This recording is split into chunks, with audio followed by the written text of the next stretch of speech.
Reports out of Russia say activist and politician Alexei Navalny is dead. Navalny was a vocal opponent of Russian President Vladimir Putin. He was a lawyer and spent years rallying others and leading protests against the government. In 2008, Navalny founded the anti-corruption foundation FBK in hopes of exposing criminals inside the Kremlin. He leveraged social media to spread his message, gaining over 6 million subscribers on YouTube and almost 3 million followers on Instagram.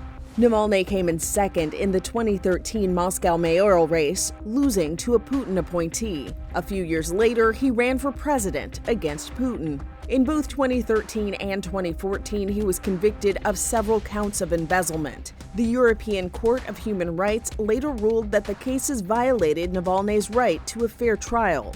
In 2021, Navalny was put in prison on accusation of parole violations, sparking protests across Russia and concern from the international community. While in jail, the charges of extremism and fraud were added, along with more prison time to Navalny's sentence. And the decision by Russian authorities to add imprisoned opposition figure Alexei Navalny and 8 of his allies to the registry of so-called extremists and terrorists is disturbing.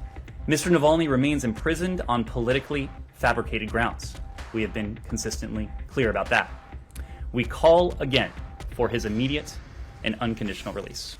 Navalny was serving a combined 30-and-a-half-year jail sentence. Reports came from Russia's Federal Prison Service on February 16th, saying in part, Navalny felt unwell after a walk, almost immediately losing consciousness. Emergency medics confirmed the death of the convict. Some people are not convinced either of his death or that it happened in the way that it was described. Navalny's wife, Yulia Navalnaya, spoke about reports of her husband's death at the Munich Security Conference. Я не знаю.